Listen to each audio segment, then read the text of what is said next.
Le vent, une force puissante et invisible. Il redessine les paysages, détruit des maisons et fauche des vies. Certaines tempêtes sont assez fortes pour entraîner des milliards d'euros de dégâts en une seule journée. Et quand les vents violents éventrent une grande ville, ils laissent derrière eux des dizaines de morts et des centaines de blessés. De la démesure des ouragans à la fureur des tornades, ce documentaire vous entraîne au cœur des vents les plus forts de la planète.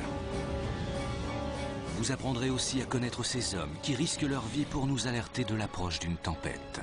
Gros dégâts à l'aéroport, je répète, gros dégâts à l'aéroport. Des bâtiments entiers sont rasés. Vous découvrirez quelle est l'endurance de l'homme face au vent. On y va, il y en a une autre devant nous. Dans la lutte contre ces rafales meurtrières, vous serez en première ligne avec les scientifiques et au contact des toutes dernières innovations. Que pouvons-nous faire face à ces vents exceptionnels ?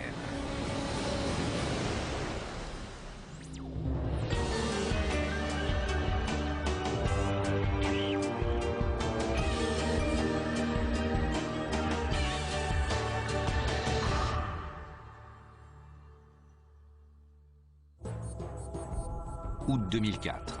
C'est un vendredi 13, dans l'ouest de la Floride. On attend l'ouragan Charley d'ici 8 heures. Des centaines de milliers d'habitants se barricadent derrière leurs volets fermés. 1,5 million d'entre eux évacuent la zone. Un homme pourtant roule à contre-courant. C'est Mike Tice, chasseur de tempêtes professionnel. Sa passion, les vents déchaînés. Il a filmé à plusieurs reprises ouragans et tornades et sait d'ores et déjà que Charley sera spectaculaire. C'est la tempête qu'il attend depuis toujours. Voilà l'œil. Mike Tice s'est abrité derrière une station-service. La tempête a grossi très vite, jusqu'à devenir un ouragan de catégorie 4, avec des rafales inimaginables. En 10 minutes, la station-service n'est plus qu'un souvenir. Pari gagné pour Mike. Les rafales de Charley atteignent les 230 km/h.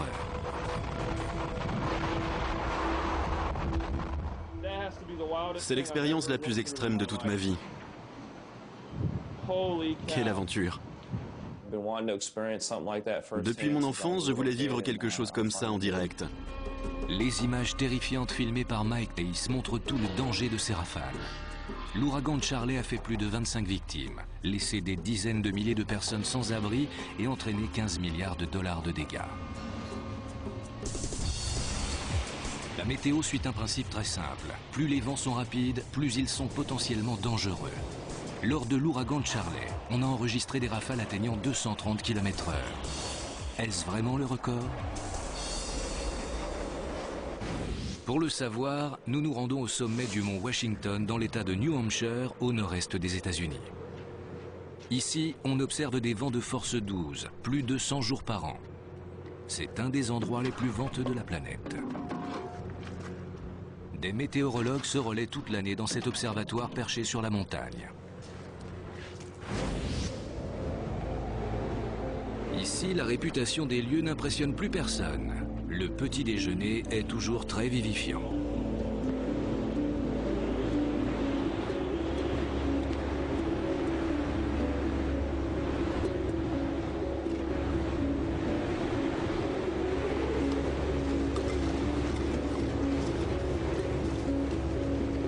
En ce matin de printemps, le vent ne souffle qu'à 56 km/h, soit le quart de la vitesse des vents de l'ouragan Charley.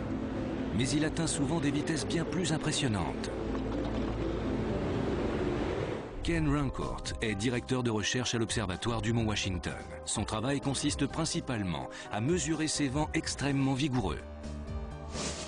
Cela va des vents d'été assez faibles de 10 ou 15 km/h aux vents hivernaux qui peuvent souffler en rafale à plus de 300 km/h. Même avec de telles valeurs, on est loin du record enregistré en 1934. Le mont Washington est surtout connu pour son record mondial de vitesse du vent. Nous sommes au printemps. Une poignée de scientifiques enfermés dans leur chalet vont vivre un grand moment de météorologie. Un anémomètre situé sur le toit est relié à un dispositif sonore à l'intérieur du chalet. Le 12 avril 1934, à 13h21, la machine s'emballe. Les météorologues de garde chronomètrent les clics et calculent la vitesse du vent. 1,75. 1,43. 1,42. 1,23.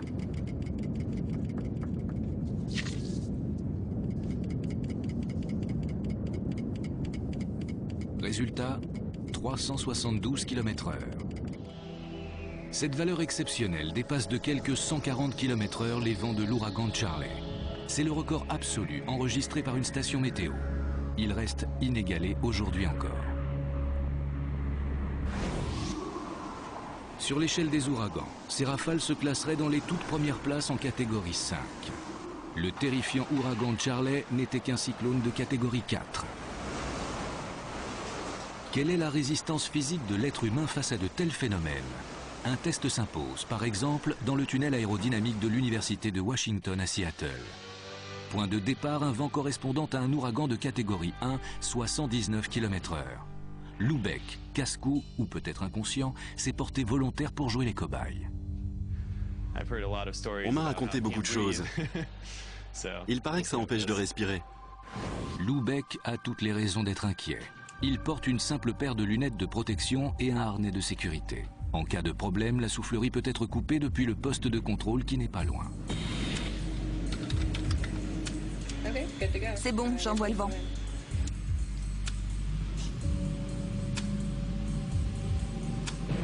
On passe aux choses sérieuses. La force est vraiment puissante.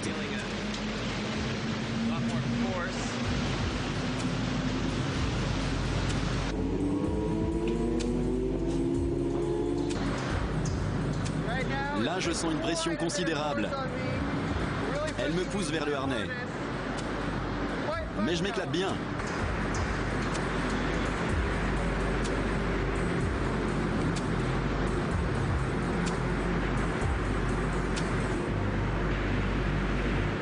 À 128 km/h, Lubeck ne tient plus debout tout seul. Sans son harnais de sécurité, il serait renversé.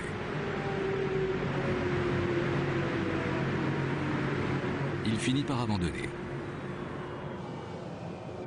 Il n'est même pas arrivé à la vitesse d'un ouragan de catégorie 2. Mais Lubeck est bien décidé à retenter l'expérience. En cas de rafale aussi forte, les plus petites particules contenues dans l'air pourraient le blesser. Il porte donc un casque anti-choc pour se protéger la tête et les yeux. 154 km/h. Un vent correspondant à un ouragan de catégorie 2 qui peut déjà endommager des bâtiments en dur. À 178 km/h, on passe à la catégorie 3. Une force capable d'anéantir une caravane.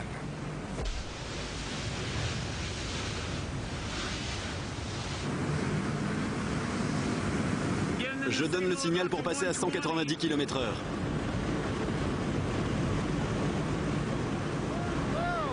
« 250 km/h. Le vent souffle à la vitesse d'un ouragan de catégorie 5, assez fort pour arracher le toit des maisons et pour raser la plupart des arbres. Beck doit mobiliser tous ses efforts, ne serait-ce que pour maintenir sa position. Conclusion, il est possible de sortir vivant d'un ouragan de catégorie 5. À condition toutefois de porter des vêtements protecteurs, d'être attaché par un harnais de sécurité et de ne pas être frappé par les débris volants. Mais dans la nature, le vent est une force encore plus terrifiante. C'est sous forme de tornade qu'il est le plus impressionnant. Oh mon Dieu! Vous avez vu ça?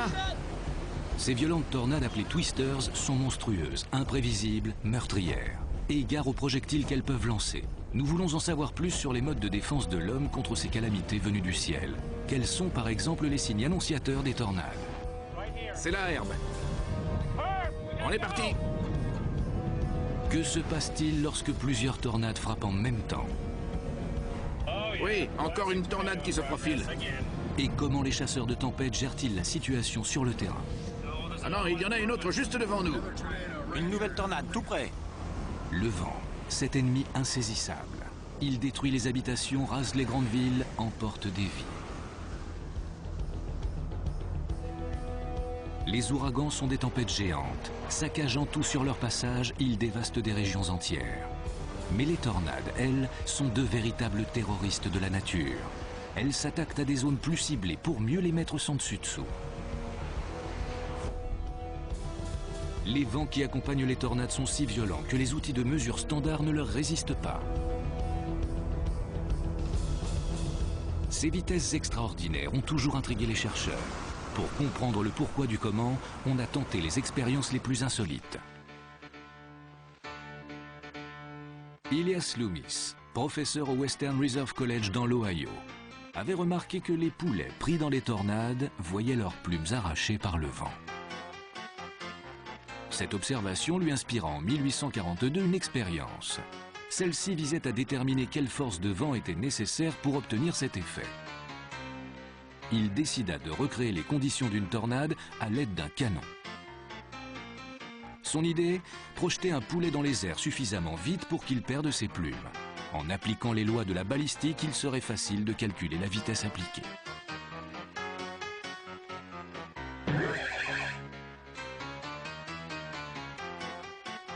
Il en conclut que le poulet avait été projeté à la vitesse de 548 km/h.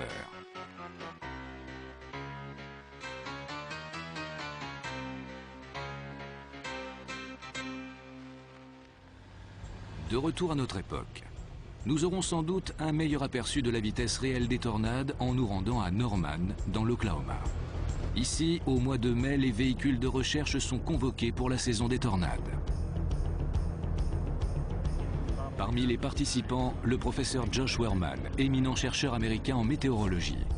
Il espère que les données collectées par son équipe permettront d'améliorer la prévision des tornades. Si nous comprenons le fonctionnement des tornades, nous pourrons effectuer des prévisions plus justes. Même si on ne les améliore que de 5 ou 10 minutes, c'est toujours ça de gagner pour se protéger. Wehrman utilise un radar Doppler pour mesurer la vitesse du vent à l'intérieur des tornades. Aujourd'hui, une tempête est prévue à 240 km au nord dans le sud du Kansas. Wehrman part à la rencontre d'une tornade pour mesurer la vitesse des vents.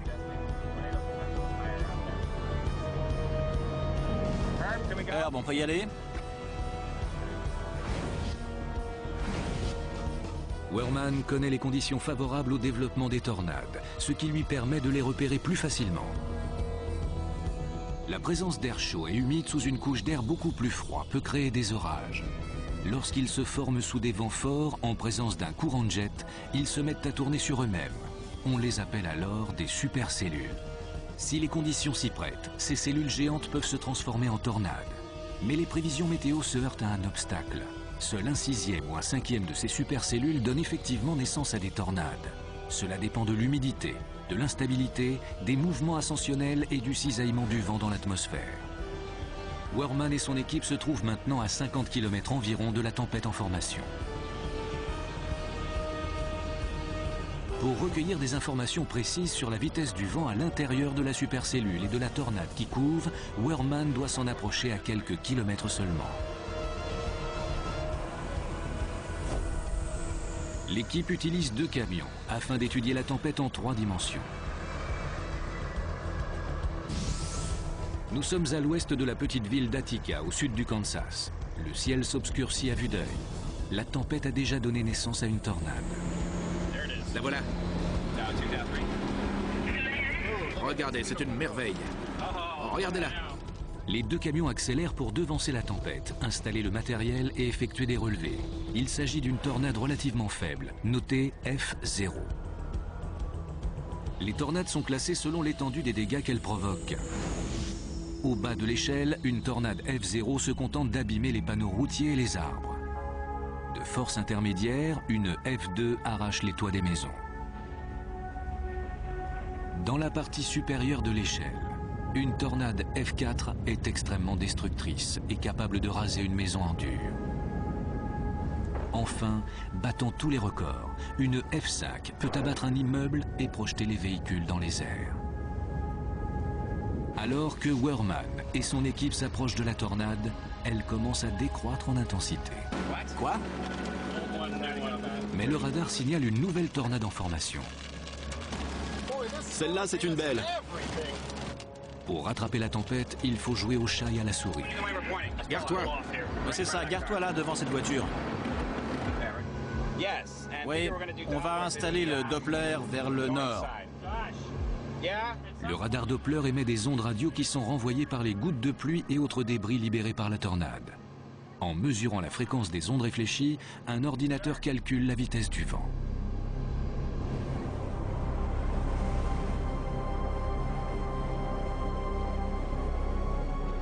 La caméra des chercheurs enregistre ces images extraordinaires de la tornade en développement, montrées ici à une vitesse ralentie 8 fois. Il s'agit au moins d'une tornade F2. Les rafales sont suffisamment fortes pour renverser les arbres et arracher les toits des immeubles.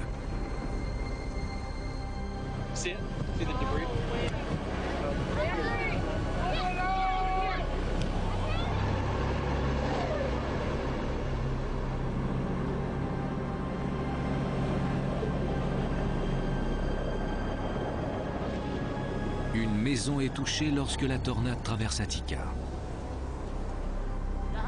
La maison est disloquée. Oh mon Dieu, vous avez vu? La maison s'est complètement désintégrée. Notre équipe espère parvenir à donner l'alerte plus tôt, afin d'éviter ce genre de désastre. Josh Wehrman n'a que quelques minutes pour rassembler les données nécessaires sur cette tornade. C'est ce que je craignais. Une nouvelle zone dangereuse s'installe à l'est-sud-est. Non, pardon, au sud-sud-est, c'est là. Soudain, un membre de l'équipe repère une nouvelle tornade en formation. Herb, on y va! La course est lancée. Les camions doivent se positionner pour surveiller leur nouvelle cible. Direction est-sud-est. Ok, on va y jeter un coup d'œil. Ils n'hésitent pas à foncer pour dépasser le twister en toute sécurité. Elle est à 2,4 km au sud-est. D'accord, une tornade, tout ce qu'il y a de classique en progression. Il y en a une juste devant nous.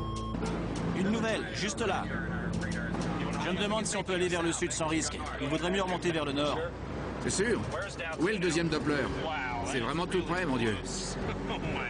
Dans leur course pour éviter la tornade, ils n'oublient pas leur mission, faire le plein d'informations. D'accord. Pour celle-ci, les vents vont approximativement à 60 mètres par seconde. Soit 216 km/h.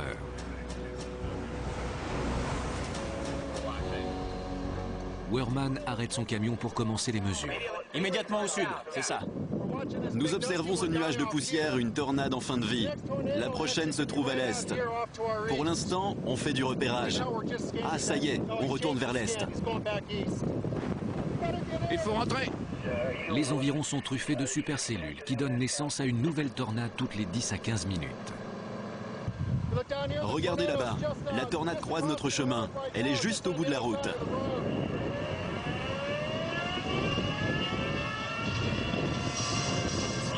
Centre météo KFBI, ceci est une alerte à la tornade.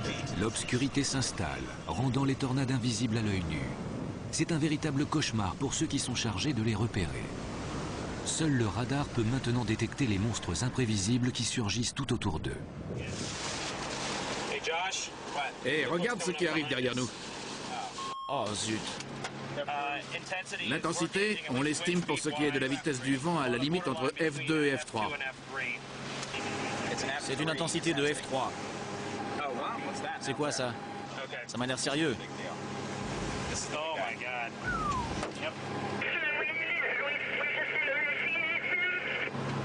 On a relevé des vitesses de vent au sol autour de 80 mètres par seconde. Soit 288 km/h. Bienvenue Doppler 2. Comment ça va, Josh? La tornade continue? Oui, 85 mètres par seconde. À 93 mètres par seconde, on passe à F4. Elle est à 3,6 km au nord-est et elle s'intensifie. Tu penses que les vents de surface dépassent 100? Josh confirme, les vents de surface sont dépassés et dépassent encore 100 mètres par seconde en pointe. Il faut quitter la zone et vite. La tornade cause de nombreux dégâts, mais fort heureusement, on ne compte aucune victime. À minuit, l'équipe se retrouve dans un café. Aujourd'hui, les tempêtes issues des supercellules ont donné naissance à une douzaine de tornades, accompagnées pour certaines d'entre elles de vents extrêmement violents. L'une des tornades avait des rafales dépassant de loin les 320 km/h. C'était au moins une F4. L'équipe de Wehrmann a enregistré aujourd'hui des vents soufflant à quelques 355 km/h. Mais on est loin du record. Il y a quelques années, Wehrmann enregistrait les vents de tornade les plus rapides jamais constatés. C'était le 3 mai 1999 lors de la tempête géante d'Oklahoma City. Nous avons mesuré des vitesses de vent atteignant 484 km/h. Cela représente la plus haute valeur jamais mesurée. Ça ne laisse évidemment aucune chance à n'importe quelle maison standard. Ce jour-là, on a observé une soixantaine de tornades dans l'Oklahoma. Elles ont fait au moins 35 victimes et des dégâts estimés à plus d'1 milliard de dollars. Mais qui est en première ligne lorsqu'il s'agit de combattre les tornades? Oh mon Dieu! Et que se passe-t-il lorsqu'une gigantesque tornade F5 frappe une grande ville? Ici, la destruction est complète. Les vents des tornades peuvent dépasser 480 km/h. La plupart de ces twisters touchent les campagnes. Mais il arrive qu'ils frappent des grandes villes. Lorsque c'est le cas, quel est notre système de défense? Les chasseurs de tempêtes sont notre meilleure protection.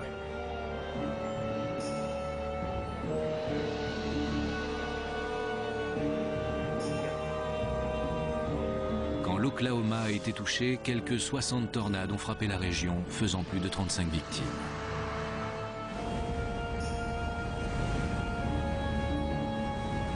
Jeff Piotrowski est un chasseur de tempêtes reconnu. Il a assisté à l'arrivée de la première tornade. Ce jour-là, tout s'est passé très vite. Elle est entrée en rotation, je l'ai repérée d'abord juste au nord de l'automne. 30 secondes plus tard, on diffusait des avis de tornade et moins d'une minute plus tard, une tornade a commencé à se former dans l'air.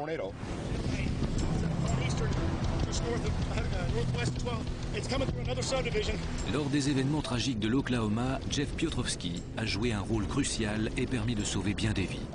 J'ai une radio amateur, j'étais donc en communication constante avec les services météo de Norman.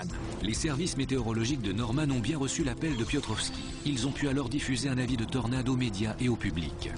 Une fois qu'on reçoit ce type d'alerte, il faut agir très rapidement. Parfois, c'est une question de minutes, voire de secondes avant que la tornade frappe. Très vite, le service météo relaie l'information aux chaînes de télévision locales. Les médias à leur tour informent le public, tandis que la tornade progresse. Gary England garde un souvenir très vif de la tempête. Le chef du service météo de Channel 9, la chaîne d'Oklahoma City, témoigne. À chaque nouvelle rotation, la tornade s'étendait et s'intensifiait. Ça y est, elle forme un tube.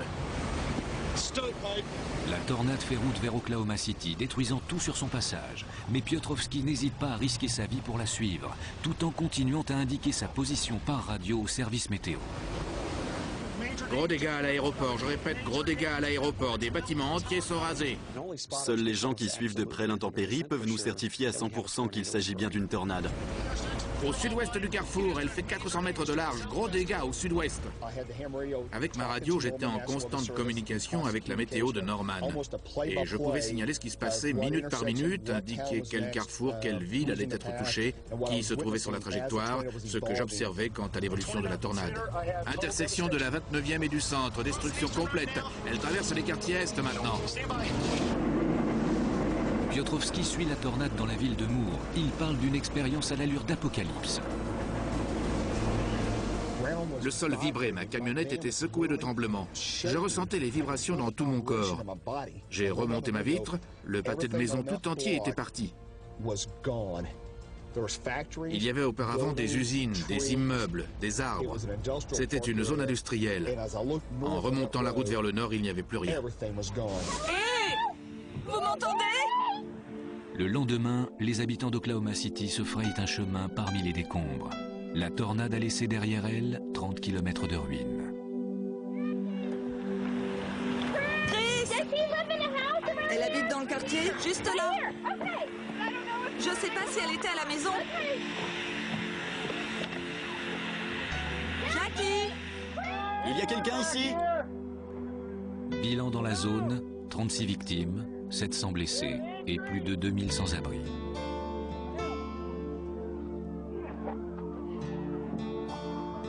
Mais sans la diffusion de ces alertes météo, le bilan humain aurait pu être beaucoup plus lourd. Le savoir-faire de Piotrowski, qui a sauvé des vies en suivant la tornade, lui a valu d'être décoré par les services météo. Je ne me rendais pas compte de ce que je filmais, de ce que je voyais. La plus forte tornade jamais observée sur la planète. Les vents les plus forts jamais mesurés sur Terre, mais aussi la tornade la plus destructrice de l'histoire de l'Amérique en termes de dégâts matériels. Il m'a fallu 2 ou 3 semaines pour revenir ici et voir les dégâts occasionnés. C'est vrai, je me suis tenu à l'écart de la zone sinistrée pendant 3 semaines et je ne voulais en parler à personne, j'étais bouleversé. Les terribles événements de l'Oklahoma ont au moins servi à montrer qu'une communication étroite entre les hommes de terrain et les météorologues est l'une des armes les plus efficaces contre ces vents meurtriers. Nous avons des milliers d'observateurs, ne serait-ce que dans notre zone. C'est notre avant-garde pour lutter contre les intempéries. Ce jour-là, à Oklahoma City, les vents ont dépassé les 480 km/h. Mais le vent n'a pas besoin de battre des records pour causer de sérieux dégâts. Des vents plus faibles sont capables de mettre à bas des immeubles entiers et de remplir l'air de débris volants, qui se transforment alors en véritables missiles tueurs.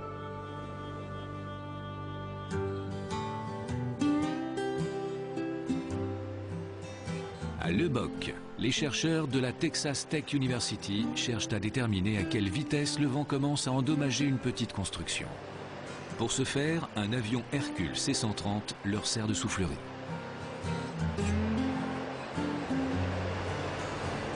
À 110 km/h, le revêtement du toit s'envole.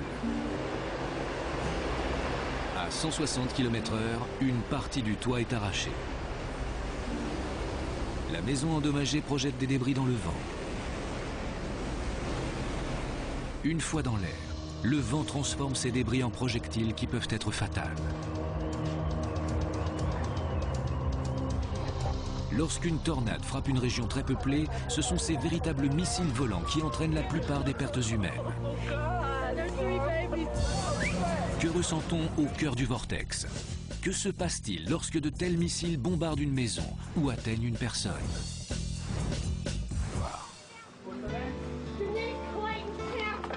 Mais pour l'heure, revenons à Oklahoma City, au lendemain de la tempête de 1999. On part-il par l'étendue des décombres qui jonchent le sol. En cas de tornade particulièrement violente, les débris sont projetés avec une telle force que même les habitants à l'abri dans leur maison sont en danger. Comment faut-il construire sa maison pour qu'elle résiste à ce type d'intempéries? Si King Kong avait un fusil à air comprimé, voilà à quoi il ressemblerait. Un réservoir de 115 litres d'air comprimé, capable de projeter tout et n'importe quoi, des briques aux poteaux d'acier, et ce, jusqu'à 160 km/h. Au laboratoire de recherche éolienne de Lubbock, un groupe de chercheurs teste la résistance des murs des maisons aux débris volants. Ces murs sont soumis à des vents correspondant à des tornades F3 à F5. Chad Morris est co-directeur du Centre d'études du vent et de génie éolien. Il milite pour des murs plus solides qui protégeraient les habitants des débris projetés par les tornades. À 400 km/h, le vent peut soulever une pièce de 8 kg environ et la projeter à 160 km/h. C'est donc à cette vitesse que nous projetons nous aussi ces débris, que nous appelons des missiles. Et pour commencer, un mur très répandu dans les foyers américains. Cette première cible est une section de mur qui comporte une couverture en vinyle, un panneau de copeaux agglomérés dit OSB et des renforts de 2/4. On teste aujourd'hui un missile très courant lors d'une tornade, une planche de bois. Attention. 3, 2, 1. Plus de 5 millions d'Américains vivent dans des maisons construites dans ce type de matériaux. Dans une tornade de forte intensité, ce mur pourrait aussi bien ne pas être là. Le test suivant porte sur un mur que l'on trouve dans près de 8 millions de foyers américains. Cette fois, nous avons une couche externe, un revêtement de briques, rattaché à une couche intérieure de blindage, avec des renforts de 2 sur 4. Avec un tel mur, le missile est ralenti, mais les habitants risquent toujours de finir à l'hôpital. Pour constituer une protection efficace contre les tornades, voilà ce qu'il faut. Ici, on a 8 ou 10 cm de béton de résistance d'au moins 20 mégapascales, renforcé par une barre d'armature de 12 cm.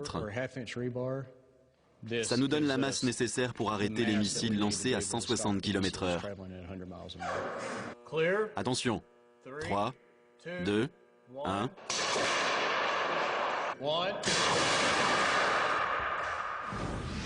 Lors de l'impact des tornades déchaînées, ce mur est une protection solide contre les plus vicieux des débris volants. Mais que se passe-t-il si l'on a le malheur de croiser la trajectoire d'une tornade sans être protégé? Julie Rackestro vit à Moore, dans l'Oklahoma. En 1999, elle avait entendu les avis de tornade et s'était abritée avec sa fille dans une petite pièce au centre de sa maison. Je me trouvais dans cette petite pièce et puis soudain j'ai regardé ce qui se passait dans la rue et j'ai pensé « Oh, ça s'annonce mal ». L'une des tornades qui a frappé l'Oklahoma a détruit la maison de Julie. Mais plus grave encore, elle a projeté une pièce de bois dans la tête de la jeune femme. Je ne m'étais pas rendu compte de la présence de cette planche dans ma tête. Je connaissais l'infirmier qui est venu et la première chose qu'il m'a dit en me voyant c'était « Oh non ». J'ai su que c'était grave quand il a dit ça. Nous sommes formés pour rester stoïques devant ce genre de choses, mais je dois avouer que j'ai été secoué. Il a fallu d'abord couper cette planche de bois qui dépassait, c'est-à-dire la séparer de la peau. Nous n'avions aucun instrument adapté. Nous avons donc improvisé et stérilisé une scie du personnel de maintenance pour effectuer cette première opération. Elle est passée par l'oreille, la gorge et l'épaule. Heureusement qu'elle n'a pas été plus loin. Parce que si elle avait traversé la clavicule, ça aurait été l'hémorragie. Julie Rackestro a été frappée par une pièce de bois de 90 cm qui avait pénétré de 6 mètres à l'intérieur de la maison. Mais les débris de ce genre n'étaient pas les seuls dans les parages ce jour-là. La simple force du vent est telle que des brins de paille peuvent traverser les troncs d'arbres. Pendant une tornade, les objets de notre quotidien auxquels nous ne prêtons même plus attention deviennent meurtriers. Au Laboratoire national pour l'étude des tempêtes à Norman, en Oklahoma, le météorologue Harold Brooks étudie les tornades et leurs victimes. Ce qui s'avère mortel dans les tornades, ce sont surtout les contusions violentes que subissent les gens qui sont frappés par des débris. Même des objets ordinaires, une fois lancés à 240 ou 320 km/h, deviennent des missiles mortels si l'on se trouve sur leur chemin. Un vent soufflant à 400 km/h peut propulser un fragment de quelques 8 kg, soit le poids d'une dinde congelée de taille moyenne à environ 160 km/h.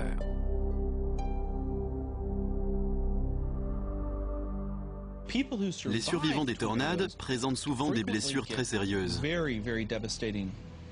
Ils peuvent y laisser les doigts, les oreilles, sans parler des plaies. Ils souffrent de lésions dont ils mettront des années à se remettre complètement.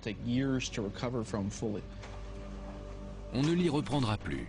En reconstruisant sa maison, Julie Rackestro a inclus un abri pour les tornades.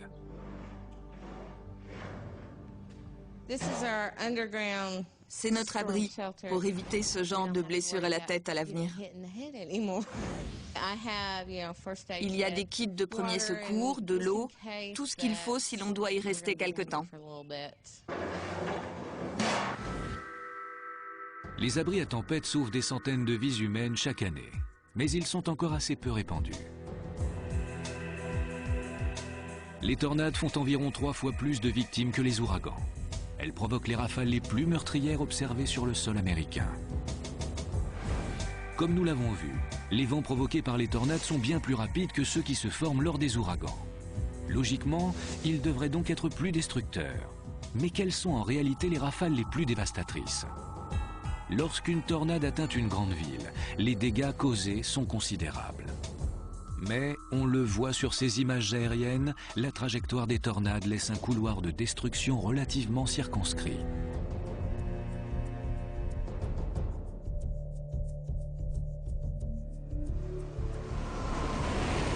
Au contraire, les ouragans s'étendent en moyenne sur près de 500 km.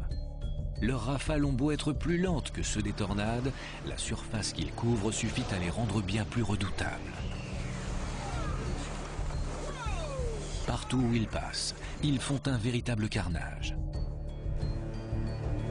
La puissance qu'ils dégagent est extraordinaire. Un ouragan de taille modérée peut libérer en une journée autant d'énergie que 400 bombes H.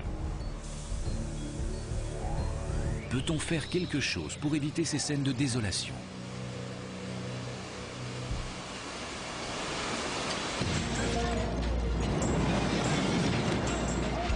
Si les vents des ouragans sont moitié moins forts que ceux des tornades, leur pouvoir de destruction s'exerce sur une échelle bien plus grande.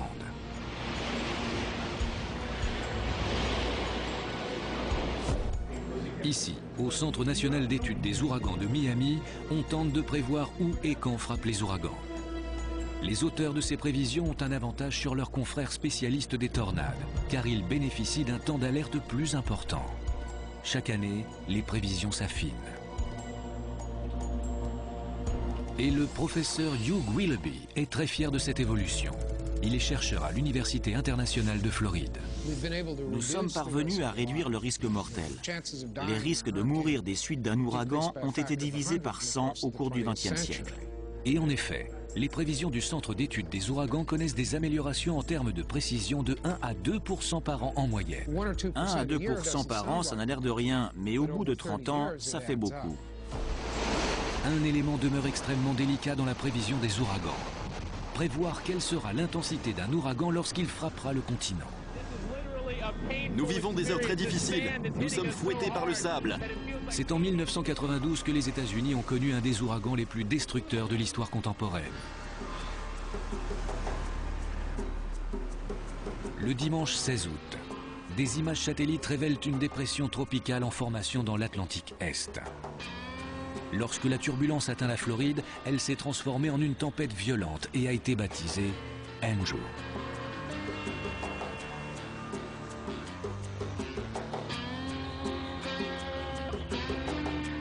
Andrew s'approche du continent, mais les météorologues continuent de sous-estimer sa force. Stanley Goldenberg est chercheur en ouragan. Si quelqu'un pouvait prévoir ce qui allait se passer, c'était bien lui. Mais tandis que l'ouragan Andrew s'approchait de Miami, Goldenberg choisissait pour lui et sa famille le pire endroit pour s'abriter. Nous sommes chez nous et nous attendons calmement l'arrivée de l'ouragan Andrew. Sa maison se trouvait en plein sur la trajectoire de la tempête, protégée par de simples volets en contreplaqué. On l'entend déjà à l'extérieur. J'ai réveillé toute la maison et j'ai expliqué qu'il était temps d'aller s'accroupir dans l'entrée. Nous avons pris des matelas et des draps pour nous protéger contre les bris de verre. Les vents à l'extérieur doivent souffler à plus de 160 km/h. Aaron, ça va? Le chat est là, c'est bon? Goldenberg ne pouvait compter que sur ses volets et sa foi. Nous attendons dans l'entrée. Le volet de la fenêtre de devant a été arraché et nous prions Dieu pour qu'il nous aide. Au passage de l'œil du cyclone, c'était comme si quelqu'un avait changé de vitesse pour pousser un moteur dans ses limites. Seigneur, nous te remercions, accorde-nous ta protection. Cette fenêtre est partie dans un bruit assourdissant. Et la porte vitrée coulissante à l'arrière a cédé aussi. L'ouragan passait donc en rugissant à quelques mètres de nous à travers la maison. À un certain moment, mon beau-frère a fait remarquer que le toit était parti. C'était vrai, il avait été arraché d'une pièce, il a été projeté par-dessus la barrière et s'est écrasé sur la maison voisine. Le mur de séparation entre la cuisine et le salon est tombé vers nous, avant d'être retenu en se calant contre le réfrigérateur formant un petit abri de 30 cm environ. Mais malheureusement, le poêle m'est tombé sur le dos. J'avais l'impression que mes genoux étaient écrasés. Et nous avons prié en espérant que l'ouragan s'apaise. La famille Goldenberg a survécu. Mais ce n'est qu'au petit matin que Stanley a pu constater l'ampleur des dégâts. Vous voyez ici ce mur qui nous est tombé dessus, le poêle là en dessous, le placard. Ces volets-ci ont résisté à la tempête. Toutes les fenêtres protégées par ce type de volets sont intactes. Mais notre maison avait des volets en bois et le toit a été complètement arraché. L'ouragan Andrew a semé la désolation sur près de 260 000 hectares aux États-Unis. Andrew a touché une des zones les moins peuplées de Miami et du comté de Dade. S'il avait frappé 30 km plus au nord, le nombre de victimes aurait pu être multiplié par 3. Andrew a laissé derrière lui, rien que dans cette région, 160 000 sans-abri et 23 victimes. Une leçon pour les scientifiques, ne jamais sous-estimer la puissance et l'imprévisibilité des tempêtes les plus fortes de la Terre. C'était une petite tempête tropicale qui s'est transformée en ouragan de catégorie 4 puis en catégorie 5, le tout en 36 heures environ.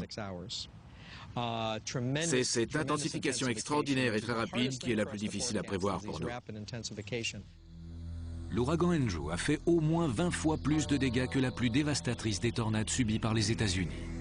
En moyenne, sur plusieurs années, les ouragans sont responsables de 5 fois plus de destruction que les tornades.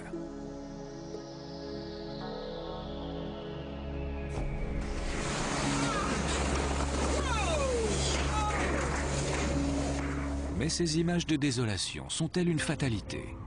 Peut-on remédier aux effets dévastateurs du vent? On sait que les dégâts sont proportionnels à la vitesse du vent. Si cette vitesse pouvait être réduite, ne serait-ce que de 10%, il serait possible d'éviter un quart des dégâts. C'est l'humidité contenue dans les ouragans qui leur sert de moteur. Lorsque la vapeur d'eau se condense, elle libère de la chaleur en grande quantité, ce qui nourrit la tempête. En théorie, il suffirait de supprimer une partie de cette humidité pour atténuer la tempête. Une expérience qui a été tentée dans les années 60 par une équipe de scientifiques. Le projet Storm Fury rassemble des chercheurs et ingénieurs de haut niveau. Financé par le gouvernement américain, le projet Storm Fury a été lancé en 1961. Son objectif, parsemer les nuages des ouragans de particules d'iodure d'argent.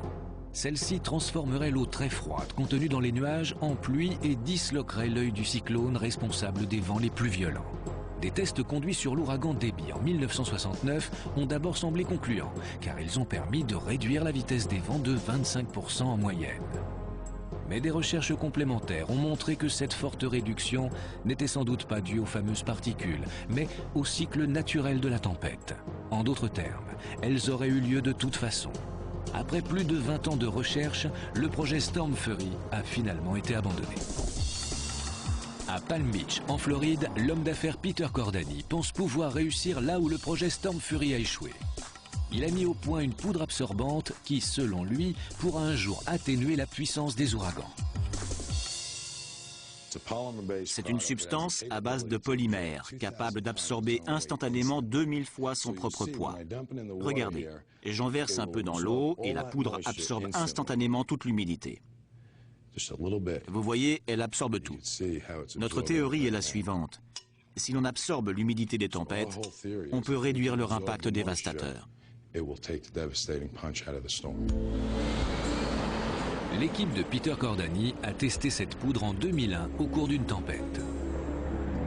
C'était une tempête en formation, violente, parfaite pour notre test. Nous avons déversé une quantité de poudre qui a absorbé toute l'humidité et instantanément repoussé cette tempête hors de l'atmosphère vers l'océan. C'était magique. En quelques secondes, le radar ne la captait plus. Des observateurs indépendants confirment la disparition du nuage.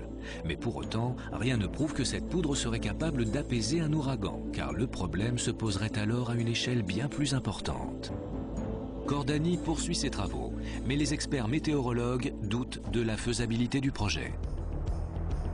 Aux yeux de la communauté scientifique, la meilleure façon de parer aux dégâts causés par les ouragans est encore d'améliorer la conception des constructions et la précision des prévisions, afin d'évacuer les zones à risque.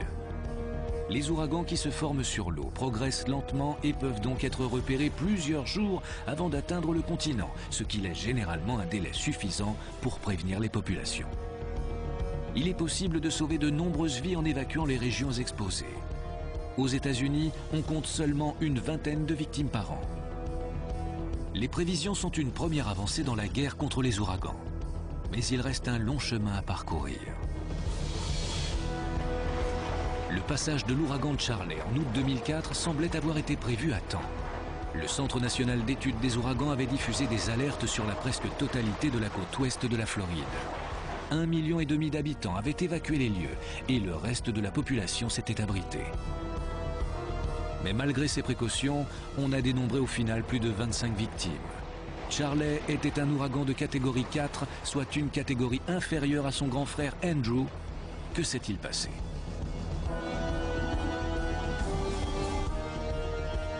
Brian Norcross présente la météo à Miami depuis 20 ans. Il a vu passer plus d'un ouragan et estime qu'un facteur n'a pas été pris en compte. Je crois que nous serons toujours perdants face aux ouragans. Le nombre de constructions sur la côte et par conséquent le nombre d'habitants dépasse notre capacité d'alerte. Même si on parvenait à alerter complètement tout le monde, il resterait toujours un pourcentage de la population qui ne réagirait qu'à la dernière minute. Entre les années 50 et aujourd'hui, le nombre d'habitants sur la côte est des États-Unis a pratiquement doublé. Même en renforçant le dispositif d'alerte, certains ne bougeront qu'au dernier moment. On sait donc qu'il restera toujours un certain nombre de personnes sur la trajectoire de l'ouragan au moment de l'impact. Qu'il s'agisse du tapis de bombe des ouragans ou des frappes plus chirurgicales des tornades, nous avons affaire à des forces terrifiantes. L'air emprisonné dans le vortex des tornades atteint des vitesses vertigineuses et entraîne des rafales meurtrières. Quant à l'étendue des ouragans, elle garantit une surface de destruction maximale. La science essaie depuis longtemps de comprendre ces monstres en mouvement et de nous en protéger. Des prévisions plus fiables et des temps d'alerte plus confortables continueront à sauver des vies. Mais ils ne seront sans doute jamais sûrs à 100%. Face aux intempéries de ce type, la meilleure protection est encore la fuite.